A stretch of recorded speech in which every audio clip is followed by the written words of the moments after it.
제가 말씀드려야 될 주제는 문재인 정부의 외교 정책입니다.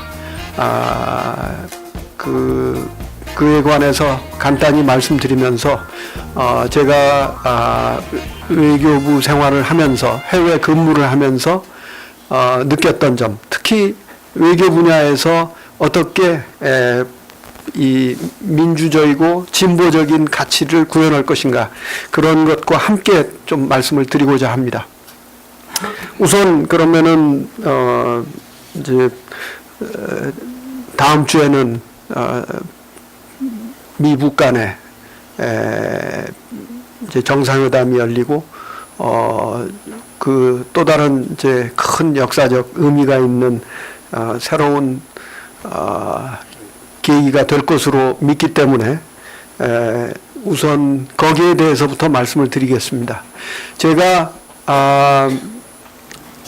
2017년 6월 1일 이제 그 인도 대사를 하다가 바로 차관으로 발탁이 돼서 들어왔습니다.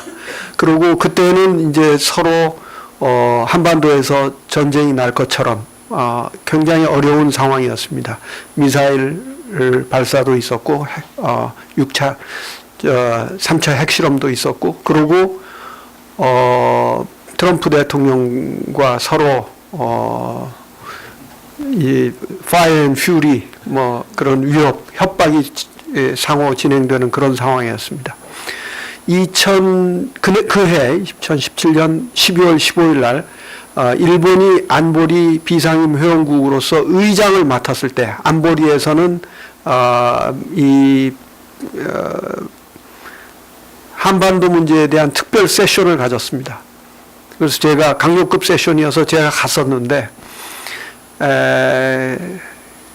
그때는 정말 전쟁이 날 수 있지 않나 이런 걱정을 했었습니다. 왜냐하면은 지금 미국과 중국 간에 통상 분쟁이다, 또 새로운 전쟁을 준비한다, 이런 얘기가 있지만은 투키디데스 트랩, 즉 이제 새로 이머징 파워가, 새로 올라서는 국가가 기존의 파워와 결국은 전쟁을 하게 될 것이다.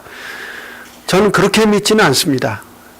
수천 년 전에 아테네에서 있었던 조그마한 도시국가들 간의 그 시오리를 가지고, 그 경험을 가지고 현대에서 미국과 중국의 간에 전쟁이 일어날 것이다. 이건 말하자면은 경제학으로 치면은 아주 초보적인 셈법을 가지고 금융의 최고의 기법을 가지고 지금 금융기관 간에 하는 것을 분석하는 것과도 마찬가지입니다.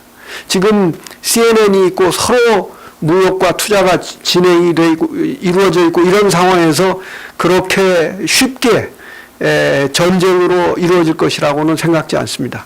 그러면 전쟁은 어디에서 일어나느냐? 지금 21세기의 전쟁은 전부 주변에서 일어납니다. 중심이 아니라 주변, 시리아, 아프리카. 불행히도 한반도도 이런 핵심 국가가, 큰 국가들 간에로 치면은 주변입니다. 그래서 전쟁의 가능성을 저는 굉장히 우려했었습니다. 다행히 문재인 대통령께서 그 이제 올림픽을 계기로 정말 북에 진정 어린 충고를 보내시고 결국은 그로 인해서 김정은 위원장이 전략적 결단을 내리고, 그래서 오늘날 여기까지 왔다고 생각이 됩니다. 그래서 문재인 정부의 제일 큰 정책은 결국은 북한의 비핵화와 한반도의 항구적 평화를 성취하는 것입니다. 그래서 여기에 모든 그 외교력이 집중되고 있다, 이렇게 말씀을 드릴 수 있겠습니다. 그래서 2019년은 이러한 한반도 평화 프로세스가 본격화되는 것이라고 생각합니다.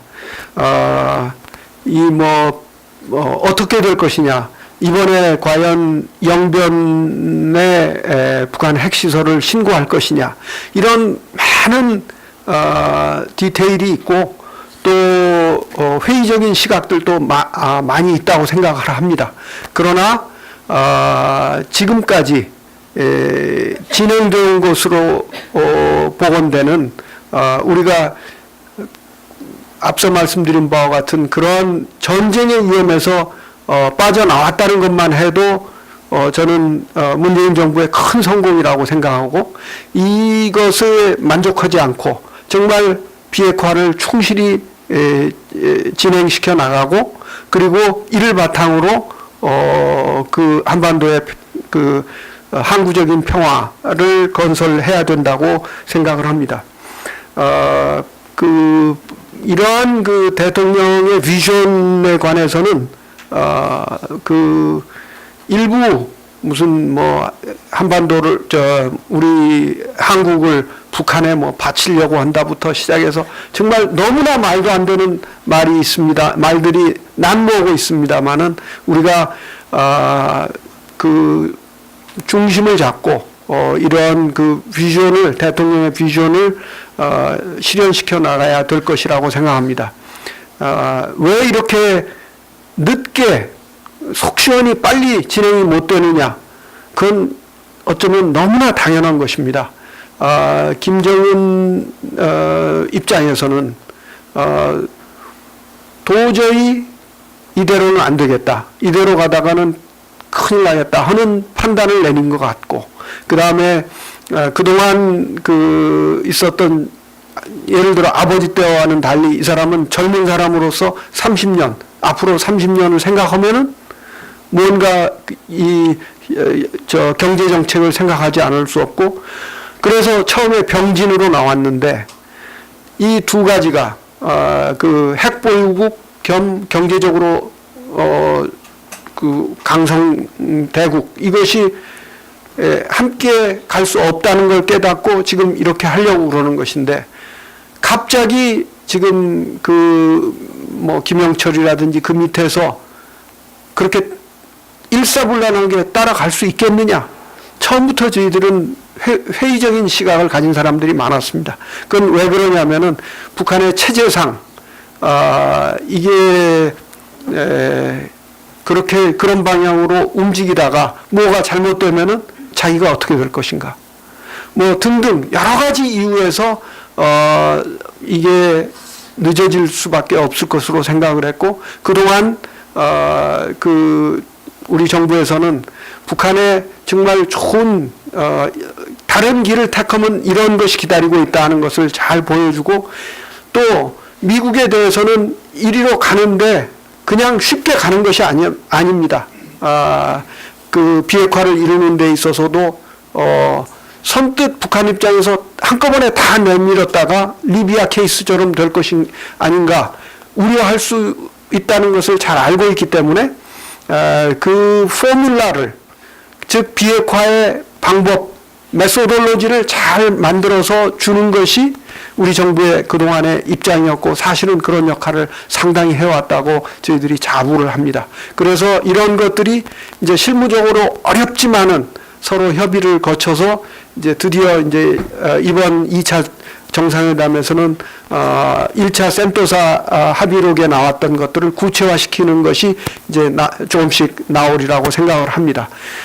그래서 이걸 구체화시켜 나가면서 우리는 북한이 핵을 포기하고 좀 더 개방된, 그리고 그 제대로 된 국가 체제로를 만들어 나가도록 지원을 한다는 것입니다. 그런 하에서 이 정부의 정책은 모든 것이 한반도의 평화와 번영의 시대를 만들어 나가는 것이라고 귀결된다고 하겠습니다. 이렇게 말씀드리면은 뭐 그러면은 과연 그 뭐 스몰 딜로 어떻게 될 것이냐? 그렇지 않습니다. 그 문재인 대통령께서 여러 번 밝히신 바와 같이 비핵화는 확실히 추진하는 것이고, 미국 또한 그렇다는 입장을 분명히 여러 번 밝혀왔다고 말씀드리겠습니다. 그러면은 그게 전부냐? 그렇지는 않습니다. 우리는 이 문제를 다루어 나가는 데 있어서 중국이 또 굉장히 중요한 파트너입니다. 아시다시피 미국을 가기 전에 다녀와서 또 이번에 김정은 위원장이 중국을 방문을 하지 않았습니까? 이러한 것이 나타내는 것은 중국이 하나의 중요한 플레이어라는 점입니다. 그리고 우리가 일본과도 관계가 지금 어렵습니다만은 일본도 얼마든지 그 역할을 나름의 역할을 할 수 있고 또 러시아도 있고 그래서 이러한 4강 외교를 아주 착실하게 그러나 한반도의 평화 번영의 시대를 연다는 그 목표를 향해서 집중해서 해나가는 것입니다. 이와는 별도로 이제 신남방 정책이 있습니다. 지난주에 모디 총리가 인도 총리가 다녀갔습니다만은 인도를 비롯한 또 아세안 10개국은 한국이 새로 외교적으로 나가야 될 새로운 지평입니다. 물론 다 아시다시피 이미 이런 나라들과 상당한 좋은 관계를 맺어왔습니다. 예를 들면은 아세안은 우리의 중국 다음에 제2의 수출국입니다. 그리고 인도에서는 자동차 생산이 지금 한국 차 생산이 인도 내에서 벌써 70만 대, 이제 기아차가 들어가면 100만 대가 됩니다. 그리고 중국에서는 우리 모바일 폰 삼성폰이 1등에서 지금 거의 10위권 밖으로 밀려났습니다. 시장 쉐어가 0.2%도 안 됩니다. 인도에서는 작년 한 해만 8천만 대를 팔았습니다. 그래서 인도는 중요한 시장이고 또 중국과 우리가 사드의 경험이 있지 않습니까? 그래서 밸런싱을 할 수 있는 중요한 나라들입니다. 그래서 신남방 정책은 이들 나라들과 아주 긴밀하면서도 또 좋은 관계를 갖고 만들어 나가는 것입니다. 그래서 이것은 대통령께서 언급하신 바로는 The Future Community. 앞으로는 하나의 커뮤니티를 이루는 방향으로 나가자. 그래서 올해 아세안 10개국과는 11월경에 특별 정상회의를 10개국 정상들이 다 모이는 정상회의를 한국에서 다시 개최를 할 계획으로 있습니다. 그리고 이제 이외에 여러 가지 우리의 의견을 다변화하고 또 국격에 맞는 유엔이라든지 이런 데서 외교 활동을 하는 것이 목표로 있습니다만은 너무 지루하실 테니까 제가 그동안 있었던 몇 가지 해외에서 근무하면서 느꼈던 것을 좀 말씀드리겠습니다. 우선 인도입니다. 인도와 중국은 13억 얼마의 거의 같은 인구, 곧 인도가 인구를 따라잡는다고 합니다. 같은 핵보유기고 다만 소득은 그러니까 GDP는 5분의 1밖에 안 됩니다. 그런데 어떻게 비교를 해볼 수 있느냐? 중국은 일사불란하게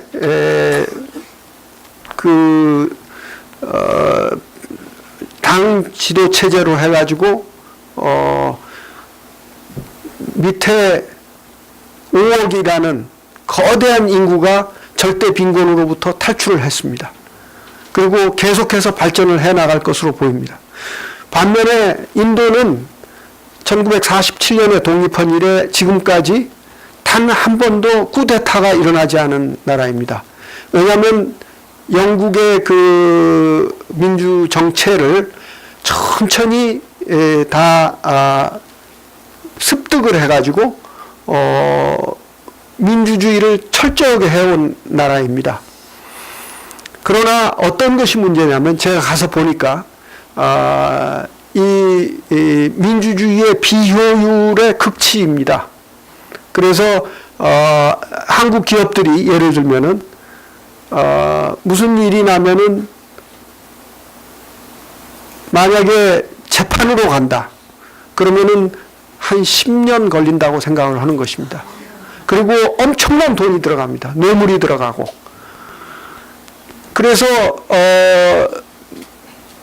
그 둘을 비교를 하면 이런 것입니다. 중국에 다음 달에 어떤 정변이 일어나서 천안문 사태가 일어난다고 가정을 할 수 있지 않습니까? 그것이 일어났을 때 정말 예기치 않았다. 그렇지 않죠. 그럴 수 있는 것입니다. 인도에서는 그런 일이 없습니다. 그러나 인도에 아직도 있는 3억 명의 그 민맹, 3억 명의 원달러 하루 원달러가 안 되는 이 절대 빈곤층이 있는 한 인도는 크게 발전하기는 어렵습니다. 이게 어떻게 보면 큰 발목을 잡는 요소라고 생각합니다. 저는 이 두 나라를 비교를 하면서 이런 생각을 하게 됐습니다. 국가의 국력이 무엇인가? 과거에 19세기, 20세기에는 국력의 척도를 인구, 그 다음에 경제력, 산업력, 그리고 군사력, 대개 이 세 가지로 쟀습니다. 그래서 그걸로 대국, 뭐 중소국 뭐 이렇게 했었는데 제가 다시 한번 생각하게 된 것입니다. 그게 아니고 21세기에는 여러 가지 가치가 있기 때문에 이렇게 한번 국력을 만들어 보면 어떨까 이런 생각을 하게 됐습니다.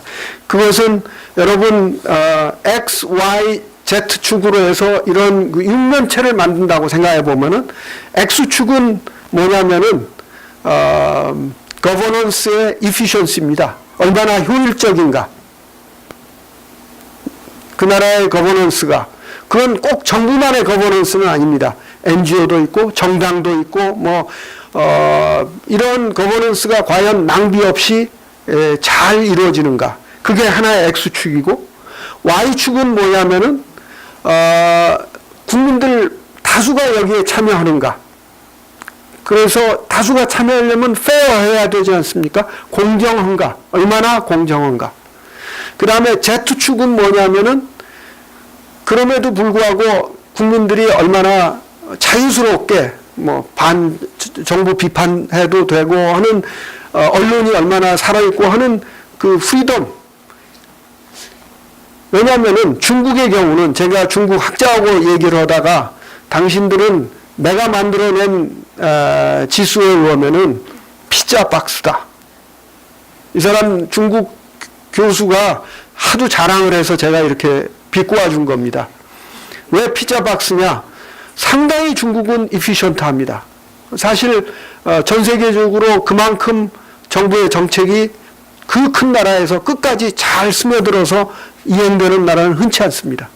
그 다음에 정부에서 무슨 반정부 뭐 이런 운동하지 않는 한 어느 정도 페어합니다. 어느 정도 공정하게 이루어집니다. 그래서 이 X축도 길고 Y축도 긴 것입니다. 그러나 프리덤은 아주 낮기 때문에 이 낮은 프리덤 Z축이 낮은 상태로 하면은 박스가 뭐가 되겠습니까? 피자 박스입니다. 그래서 제가 피자 박스라고 한 바 있습니다. 반면에 인도는 어떠냐? 굉장히 이피션트하지 않습니다. 그래서 좁고 그 다음에 페어니스 카스트 제도가 있는데 어떻게 페어하겠습니까? 다만 프리덤은 높습니다. 그래서 빌딩으로 치면은 면적은 좁고 높은 그런 빌딩이라고 생각을 했습니다. 제가 왜 이런 생각을 했는가? 제가 오스트리아에서 근무를 마치고 귀국을 했습니다. 근데 뭐 어떤 영유에서든지 제가 보직을 못 받고 서울 시내 어느 대학에 가서 강의를 하면서 약간은 좀 불우한 시절을 보냈습니다. 2014년 봄입니다. 근데 그때 한국에는 흑수저 논쟁이 막 아주 강렬하게 나올 때입니다. 그런데 저는 이해를 할 수가 없었습니다. 아니 이 젊은이들이 이 서울의 좋은 대학에 다니면서 왜 이렇게 불평불만이 많은가. 그래서 제가 그냥 강의만 하고 바로 나오지 않고 학생들하고 상당히 대화를 하면서 그 원인을 알고자 토론을 많이 좀 해봤습니다. 그랬더니 여러분 다 아시는 얘기니까 제가 점프해서 결론으로 말씀을 드리겠습니다. 젊은이들한테 여기 젊은 분 계십니다만 중요한 건 세 가지더라고요. 첫 번째는 대학 입시, 두 번째는 취직시험, 세 번째는 연애에서 결혼하는 것입니다.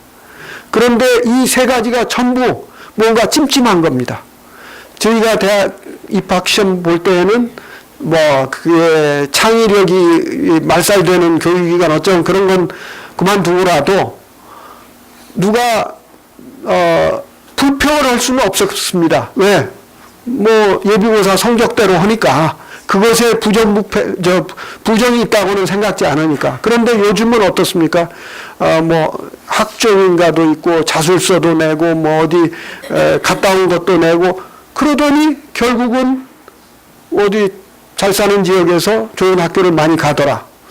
그 다음에 두 번째는 그때 벌써 저보고 하는 얘기가 대형 은행 같은 데는 백 없으면 못 갑니다.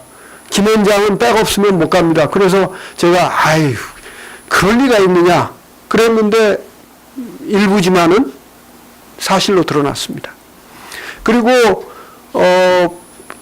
이제 더 옛날과는 달리 끼리끼리 연애하고 끼리끼리 결혼하고 그 다음에 결혼을 어떻게 잘 했어도 부모가 아파트를 사준 경우와 그렇지 않은 경우 이게 캐치업, 따라잡기가 굉장히 어렵게 돼버렸습니다. 그래서 이게 우리 사회가 점점 신분이 고착화되고 이게 그 결과로 다이나미즘을 잃어가는구나 그런 생각을 하게 된 것입니다. 그래서 이 문제를 제가 심각하게 생각을 하면서 주변에 이 얘기 할 때마다 이걸 우리가 이 문제를 제대로 우리가 좀 방안을 찾아야 되지 않겠느냐 이런 얘기를 하고 있었습니다. 그러다가 제가 인도로 가게 됐습니다. 그래서 인도에 관한 책을 보기 시작했습니다. 겉으로 보면 인도가 훨씬 더 우리보다 나쁩니다. 불평등 지수, 지니 계수도 우리보다 훨씬 더 나쁘고 사회적으로도 카스트 제도가 아직은 상당히 남아있는 나라입니다. 그런데 가서 보고 깜짝 놀랐습니다. 왜냐하면은 만나는 젊은이들한테 물어보면은 희망에 차 있고 굉장히 잘 될 것으로 생각을 하고 그래서 왜 그런가 거기에서 또 생각을 하고 좀 얘기를 해보았습니다. 그랬더니 문제는 카스트 제도가 아직 남아있지만 조금씩 드디어 무너지기 시작하는 겁니다. 왜? 도시화. 이제 도시에 몰려들기 때문에 뭐 대개는 짐작을 하지만은 저 사람이 상위 카스트다. 뭐 그게 무슨 상관이냐. 하위 카스트다. 뭐 그렇지만 뭐 개의치 않는다. 그 다음에 두 번째는 시장의 힘입니다. 결국은 돈 번 사람이 제일 높은 브라만 계급인데 기사로 부리고 사는 겁니다. 세 번째는 테크놀로지입니다. 이 모바일 폰이 이렇게 좋은 것은 아니지만 삼성폰은 아니지만 거기도 벌써 웬만한 사람들은 다 하나씩 갖고 다닙니다. 그러면서 그 발리우드의 자유주의 사상이 들어가고 그래서 할 수 있구나. 그래서 이 사람들이 빈곤에서 탈출하는 맨 하층 계급에서 그런 사람들이 나옵니다. 그러면 이렇게 말씀드리면 여러분 뭐 가끔 신문에 나오는 그 뭐 달리트, 최하위 불가촉 천민, 가족을 뭐 불질러 죽였다. 이런 건 어떻게 되는 겁니까? 저는 이게 소위 얘기하는 제이커브라고 생각합니다. 제이커브라는 건 뭐냐면은 이게 이렇게 좋아서 이렇게 올라가기 전에 일단 내려갔다가 올라간다는 것입니다. 무슨 얘기냐면은, 원래 그 예를 들면은 달리트 천리는 결혼식에 맨발로 결혼식을 행사하게 돼 있답니다. 그런데 도시에 가가지고 돈 벌어가지고 와서 자가용을 타고 가는 것을 다 지금 농촌 시골 얘기입니다. 그 농촌의 양반이죠. 그런데 잔반입니다. 가난하고 뭐 그날 밤에 경로해서 불질러 버려서 가족이 다 죽는 그런 사건입니다. 그러나 기본적으로 이렇게 무너지고 있습니다. 무너지니까 한 명도 못 나가던 이 방에서 누군가 한 명이 어떻게 탈출을 했다. 그러니까 이 사람들이 포기하고 있다가 나도 탈출해야 되겠다. 내 애들 공부를 시켜야 되겠다 해서 전체 사회가 움직이고 있는 것입니다. 전 세계에 어디 가나 수도에는 아메리칸 스쿨이 있습니다. 미국 학교들. 근데 전 세계 대개는 다 한국 학생들이 탑입니다. 왜? 우리는 애들 공부 열심히 시키고 과외시키고 그러니까. 그런데 예외가 인도입니다. 왜? 인도의 인도인들 학생들은 과외 공부하고 공부를 많이 시킵니다. 그것은 그 인도 신문에 나오는 과외 선생 구한다는 뭐 이렇게 어디 전화하라는 전단지가 항상 끼어 있습니다. 저는 이게 우리나라 60년대, 70년대와 비슷하다는 느낌을 받았습니다. 이것은 제가 하나 더 말씀드리고 싶은 것이 있습니다. 제가 오스트리아에서 대사를 할 때 거기 이제 IAEA 원자력 기구 그것도 같이 갑니다마는 유명한 비엔나 대학이 있습니다. 거기에 오스트로 헝가리안 제국에 정말 핵심이었던 그런 대학입니다. 근데 그 대학에서 한국학을 연구하는 혹시 북한 공부하시면은 루디거 프랑크라고 글을 많이 기고하는 사람입니다.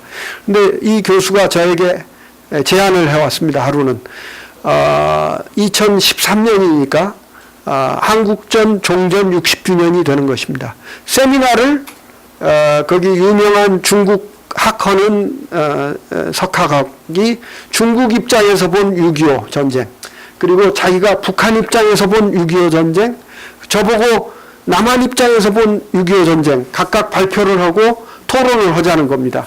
그래서 제가 하자고 그랬습니다. 그리고 나서 우리 정부에서 6.25는 어쩌고 저쩌고 한 것들은 좀 읽다가 보니까 큰일 난 것입니다. 왜냐하면 이 두 학자들은 정말 대단한 학자들이고, 저는 그냥 이런 관료인데, 제가 그 사람들 앞에서 학생들 많은 데에서 그냥 우리 정부에 있는 팜플렛에 나오는 것 정도 얘기했다가는 이게 잘못하면은 창피해 보겠다 하는 생각이 들어서 이제 고민을 하기 시작한 겁니다. 그래서 제가 고민을 해서 여기저기 뒤져가지고 좀 만든 것이 이 프레젠테이션이었습니다. 뭐냐면은, 로마 제국 흥망사 있지 않습니까? 그게 이제 유럽 사람들한테는 우리 삼국지처럼 다 읽고 그러는 것이라서 그걸 패러디 해가지고, 한국, 대한민국, 흥망사 이렇게 했습니다. 그래서, 이런 소개를 한 것입니다. 원래 한국이 전 세계적으로 한쪽 구석에 있는 나라였지만 상당히 높은 수준의 문명을 이루고 사는 나라였다.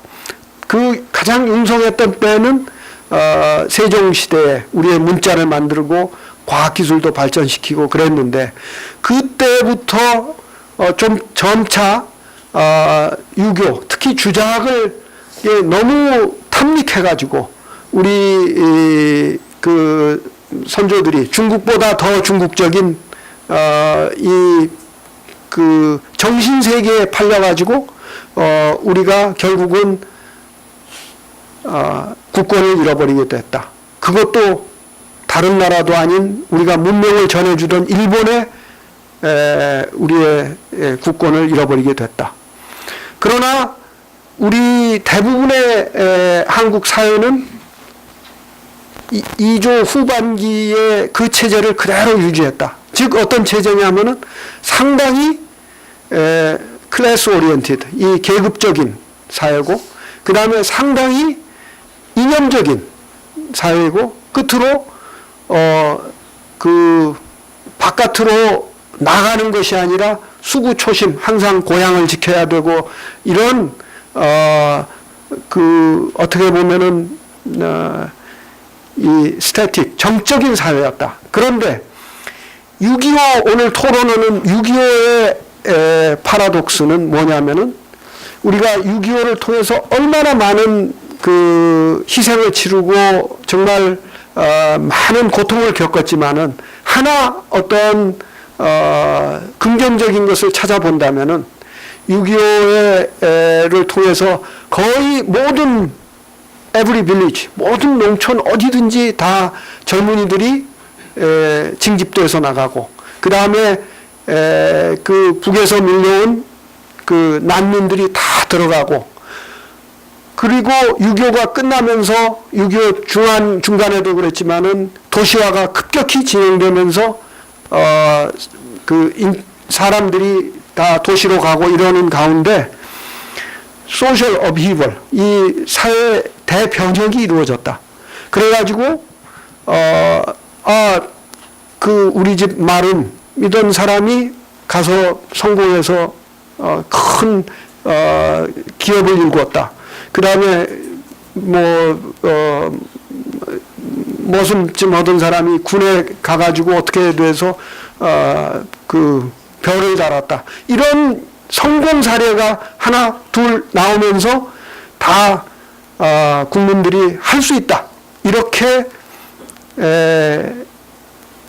생각하게 되면서 많은 국민들이 참여하게 되고, 그래서 60년대 70년대 결국은 대한민국이 급성장하는 그런 기반이 되었다. 제가 이렇게 얘기를 해가지고 세미나에서는 창피 보지 않고 잘 넘어갔습니다. 그런데 이 말씀을 왜 드리냐면은 불행히도 우리가 지난 몇 년 동안에 제가 아까 말씀드린 그런 국력의 잣대로 본다면은 우리가 프리덤 Z축은 굉장히 높아졌고 efficiency X축도 굉장히 높아졌는데, 다만 이제 사회가 발달하고 또 시장 기능이 계속 더 발달하면서 이 공정성에 있어서는 줄어드는 것입니다. 또 지난 두 정부에 있어서는 그런 시장 만능주의로 가면서 그게 더 그렇게 된 것도 있고, 또 아이러니하게도 예를 들면은 로스쿨 같은 거, 이것은 당초에 생각은, 취지는, 목적은 그러지 않았지만 지금 사실상 어떻게 보면은 로이어들의 이 법조인들이 법조인의 가족을 세습을 할 수 있는 길이 된 것입니다. 그래서 공정성에 있어서는 상당 부분 훼손이 됐고, 그래서 이 정부는 이 공정성을 늘리는 방향으로, 그래서 X축, Y축, Z축 다 우리의 포텐셜, 우리의 가능성을 전부 성취할 수 있는 그야말로 정육면체를 만들어내야 될 것이 아닌가. 제가 이런 주장을 그때 했었고, 또 글도 쓰고 그랬었습니다. 그래서 지금도 그런 면에서 저는 인도와 중국을 비교하면서 우리 사회가 어디로 나갈 것인가 이런 생각을 하게 된 것입니다.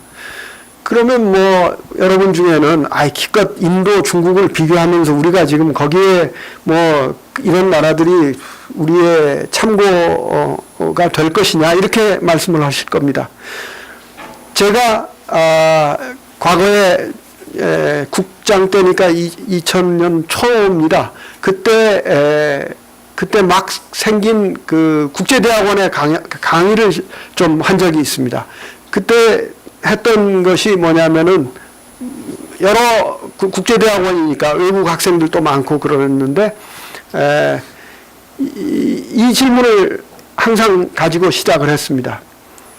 여러분들 다시 태어난다면 어느 나라에서 태어나고 싶습니까? 그러면은 한국 학생들이 많으니까 되게 한국이 많습니다. 아니 그렇게 생각하지 말고 다음에 태어날 때는 전에 태어났던 나라하고는 완전히 잊어버리고 그냥 생각 못한다고 다시 한번 생각해 보시오. 그럼 또 이제 뭐 의견이 갈립니다. 그러면 제가 그 다음에 이제 이 얘기를 합니다. 뭐냐면 그냥 어느 나라를 찝으면 안 됩니다. 하느님한테 물어봐야 됩니다. 내가 훌륭한 자질을 가지고 태어날 것인지, 운도 좋을 것인지, 아니면 그런 개런티가 없는 것인지, 여자로 태어날 것인지, 남자로 태어날 것인지. 예를 들어서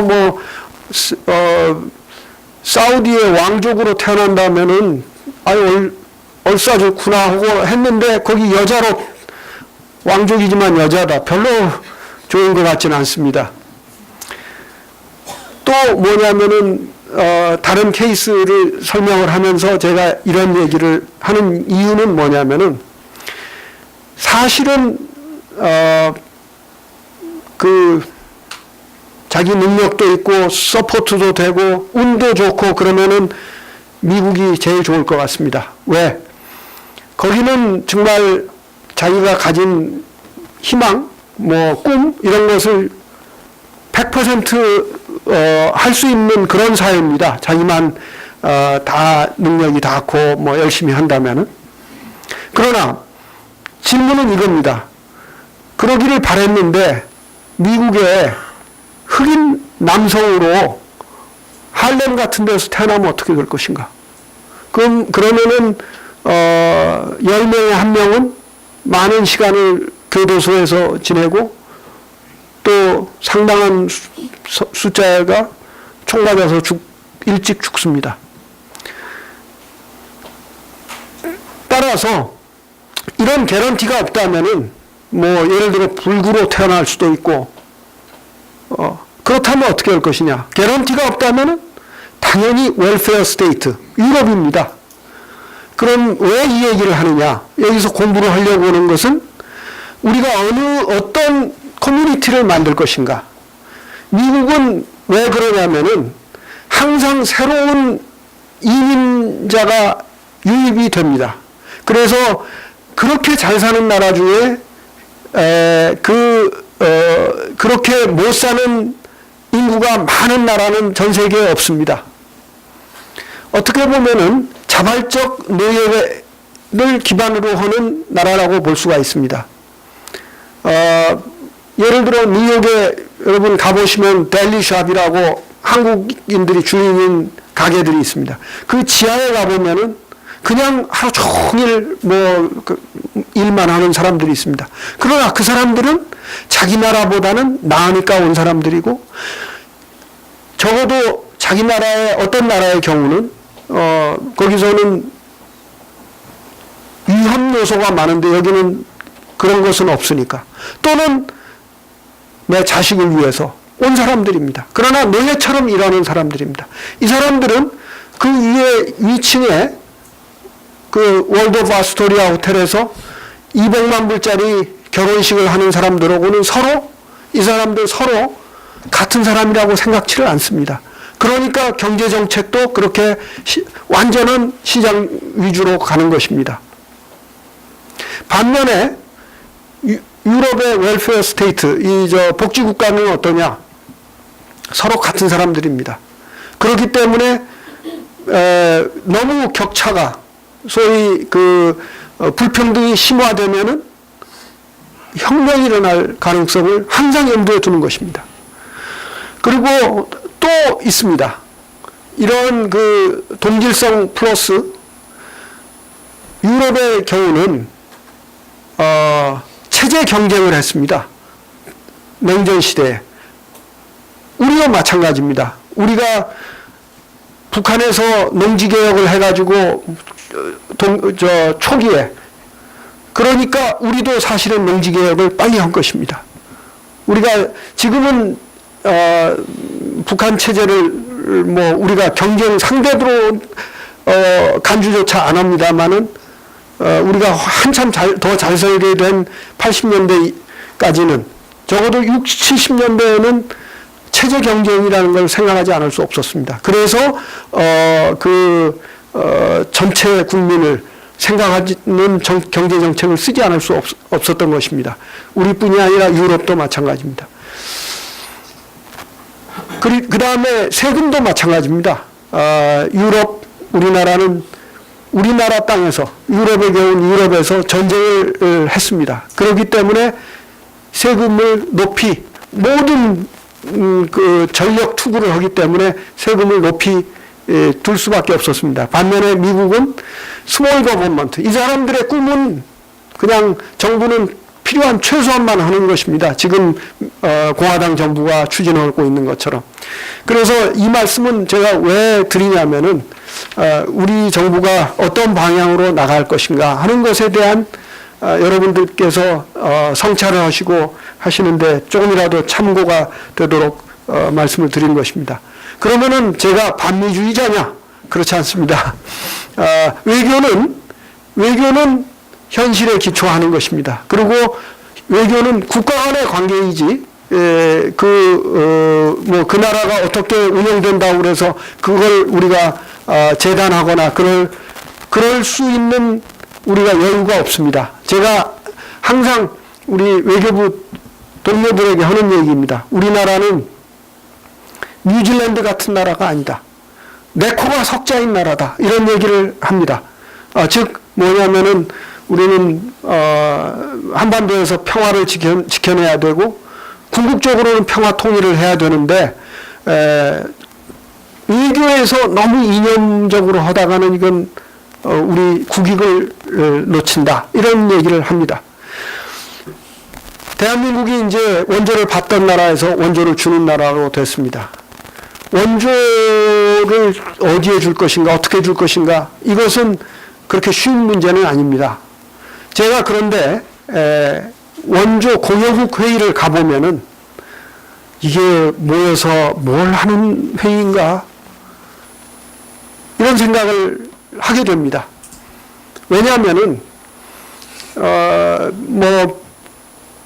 유엔에서 SDG, Sustainable Development Goals, 지속성장 계획, goal, 그 전에 MDG, 이런 멋진 얘기들을 많이 합니다. 그건 그냥 겉으로 하는 얘기입니다. 실제로 가보면 어떤 느낌을 받냐면은 지구라는 비행기가 있습니다. 우리가 지구라는 비행기를 타고 어디론가 지금 가고 있는데 거기에는 퍼스트 클래스가 있고 그 다음에 이코노미 클래스가 있고 저 밑에 카고 클래스가 있습니다. 그런데 그 칸은 굉장히 어목에 나눠져 있고 서로 다닐 수도 없습니다. 그런데 이 원조 공여국 회의는 무슨 회의냐면은 이 퍼스트 클래스의 승객들끼리 모여가지고 우리 좀 먹고 남는 거 없는가? 저 카고 클래스에서 혹시 너무 배가 고파서 이리로 쳐들어오면 골치 아프잖아. 그러니까 남는 거 좀 다 내놔봐 하는 것이 원조 공여국 회의가 아닌가. 결국은 뭐냐면은 자국의 국익을 위해서 하는 모임이 아닌가 이런 생각을 한 적이 있습니다. 원조 공화국회의가 그 카고 클래스에 있는 시민들을, 그 나라들을 정말 끌어올려가지고 내 옆에다 앉힐, 즉 클래스 간의 벽을 다 없애버릴 것을 목표로 하는가? 당신들 위선자 아니야? 제가 그렇게 얘기하고 싶은 그런 경험을 가지고 있습니다. 왜 이 말씀을 드리냐면은 우리가 아까 말씀드린 대로 이런 여러 가지 어려운 다른 편안한 나라가 아닌 우리나라에서는 항상 국익을 우선시하고 어떻게 원조를 주더라도 우리한테 어떻게 좋게 우리 국익을 어떻게 확보할 것인가 이렇게 할 수밖에 없다 하는 그런 차원에서 말씀을 드린 것입니다. 같은 맥락에서 한 가지만 더 말씀드리고 제 말씀을 마칠까 합니다. 여러분 혹시 부탄이 어떤 나라로 유명한 줄 아시죠? 행복한 나라, 세계에서 제일 행복하다는 나라. 제 인도 대사하면서 부탄 사람들도 많이 만나고 그랬습니다. 근데 만약에 부탄 사람들을 100명을 모집해가지고 유럽의 스위스 비슷한 스위스나 딴 데 여행을 한 2달 시킨 뒤에 아직도 부탄에서 살고 싶습니까? 부탄이 제일 행복합니까? 그러지 않을 겁니다. 물론 그렇게 행복을 물질적인 것으로만 재는데 저도 반대합니다. 그러나 부탄 사람들이 과연 딴 세상에서 어떻게 이루어지는가 다 알고 그렇게 제일 행복하다고 느끼는 것인가? 물론 북한 사람들이 제일 행복하다고 주장하는 것 같지는 않겠죠. 그러나 그런 차이가 있습니다. 그러나 제가 오늘 말씀드리고 싶은 것은 부탄이 덜 행복하다, 부탄을 폄하하기 위한 것이 아니고, 제가 인도에서 글을 하나 썼는데 나중에 책으로 내려고 발표를 하지 않은 것이 있습니다. 그게 그 중에 하나 한 간단한 그 박스 안에 쓴 글이 두 왕국 이야기입니다. 히말라야 근처에는 네팔 왕국이 있고 그 다음에 시킴 왕국이 있고 부탄 왕국이 있습니다. 이들은 다 얼굴이 우리 얼굴입니다. 이 몽골리안 계통입니다.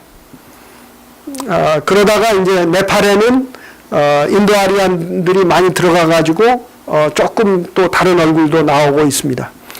그런데 시킴은 왕국이었는데 1975년에 인도의 주로 편입이 됩니다. 왜 그렇게 됐느냐? 시킴의 왕이 마지막 왕인데 왕이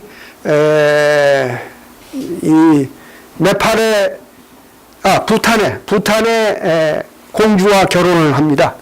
그래가지고 애를 셋 낳습니다. 근데 이 사람이 행복한 이제 왕인데 상처를 하게 됩니다. 이 왕비가 갑자기 돌아갔습니다. 그래서 이 애들 셋을 어디로 보내느냐면은 혹시 다즐링 티라는 거 들어보셨죠? 인도에서 유명한 티 나는 지역입니다. 그게 이제 그 부탄에서 멀지 않은 그 고산 지역인데 거기에 인도에서 항상 덥고 어려운데 거기는 아주 높은 지역이어가지고 좋으니까 그 고급 기숙사 학교가 영국 그 식민지 시대부터 있었습니다.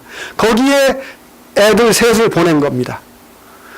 그러고는 어느 여름에 이 왕이 애들 보러 거기에 와서 한 달 넘게 유숙을 한 적이 있습니다. 그때 하필이면은 어떤 일이 있었냐면 미국에서 대학을 갓 졸업한 미국 어느 젊은 여자가 자기 이모가 누구냐면은 테헤란에 당시는 샤 시절이죠. 테헤란 주재 미국 대사였습니다. 자기 이모의 이모부가. 그래서 이모한테 놀러 왔다가 이모랑 둘이 다즐링으로 여행을 합니다. 그래서 그 호텔에 묵는데 이 젊은 여자가 30대 중반인 이 왕하고 거기서 연분이 생겨가지고 결혼을 하게 됩니다. 그래서 이제 그 시킴 왕국의 70년대 초반 얘기입니다. 시킴 왕국의 왕비가 됐습니다. 그래서 애도 낳습니다. 그런데 이 왕비가 미국의 뭐 20대 후반 젊은 여자니까 세상 물정 모르고 그때부터 어떤 소명의식을 갖게 됐냐면 우리 시킴 왕국을 정말 잘 한번 만들어 봐야 되겠다. 그래가지고 유럽 여행을 하고 미국을 갑니다. 그래서 시킴의 그 돈을 좀 투자를 하라든지 뭐 돈을 더 내도록 해달라든지 이런 것을 하면서 완전한 독립국을 만들겠다. 유엔 회원국을 만들겠다. 그러고 돌아다니는 겁니다. 사실상 이 부탄이나 네팔이나 이 시킴은 인도의 그 보령 국가 같은 상태였습니다. 인도가 보니까 이게 기도 안 차는 것입니다. 그래가지고 75년에 갑자기 군대를 진주시켜가지고 국민 투표를 합니다.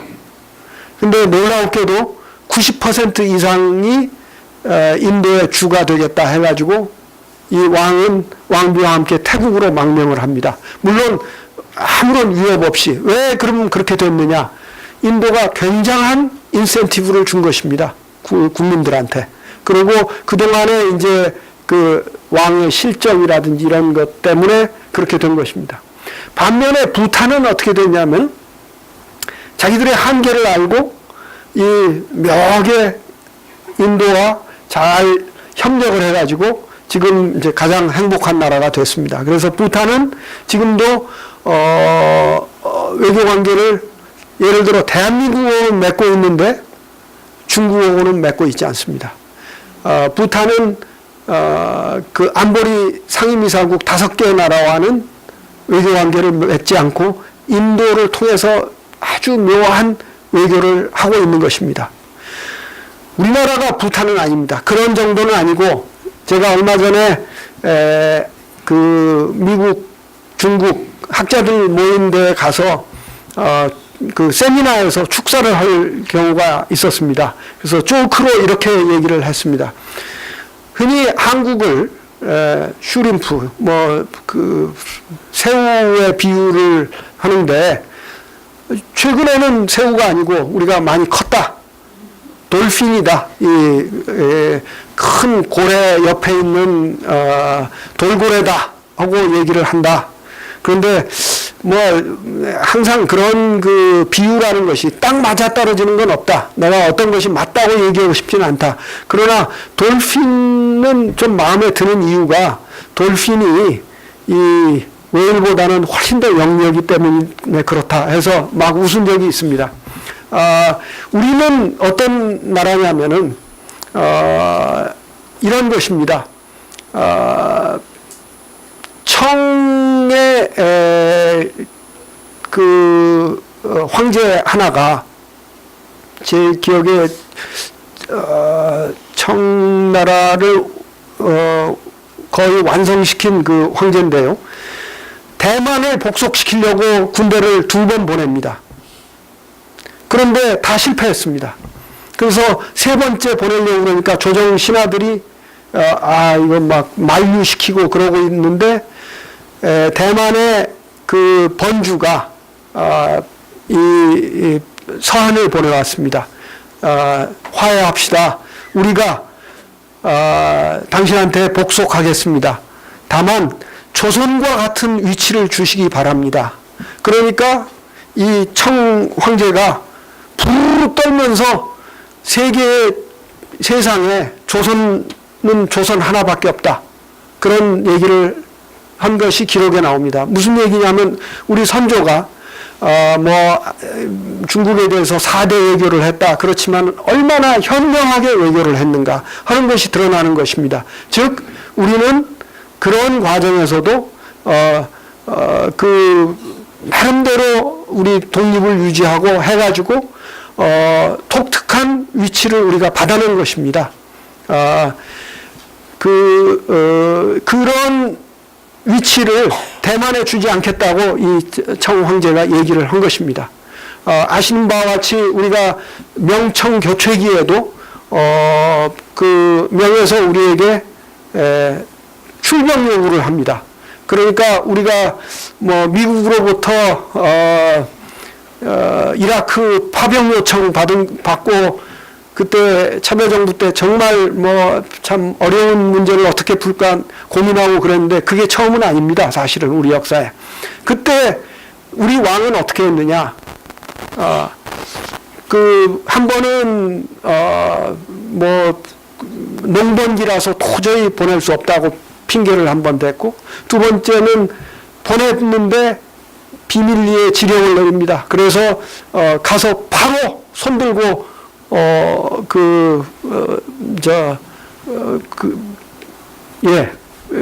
그냥 전쟁하지 말고 싸우지 말고 그냥 손들어 버려라 하는 그 지시를 내린 바 있습니다. 이런 말씀을 드리는 것은 우리가 이 21세기 안에 어떻게 평화를 지켜내고 또 평화 통일을 이룰 것인가, 이게 굉장한 지혜를 요구를 하는 것이고, 그를 위해서는 이러한 그 선조의 지혜 또 이런 것들이 굉장히 필요하다, 이런 말씀을 드리기 위해서입니다. 그러나 과거와 달리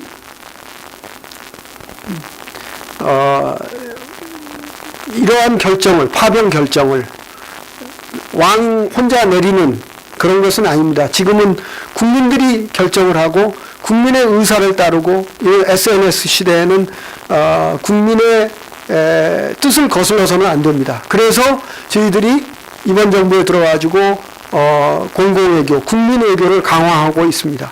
그래서 저희들이 외교부 안에 국민외교센터도 만들고 국민 의견을 수렴하려고 하고 그러고 있습니다. 한 마디만 더 말씀드리겠습니다. 왜 그러면은 국민외교가 필요한가, 이런 것입니다. 밀실에서 하면은 자칫 그룹싱크, 잘못된 몇몇 사람들이 하면은 엄청난 실수를 저지르기 때문에 그렇습니다. 이것은 지난 정부에서 그 한일 위안부 합의 같은 것을 만들어낸 것이 바로 그런 것입니다. 저는 그때 있었던 사람들이 연기가 부족하고 대통령이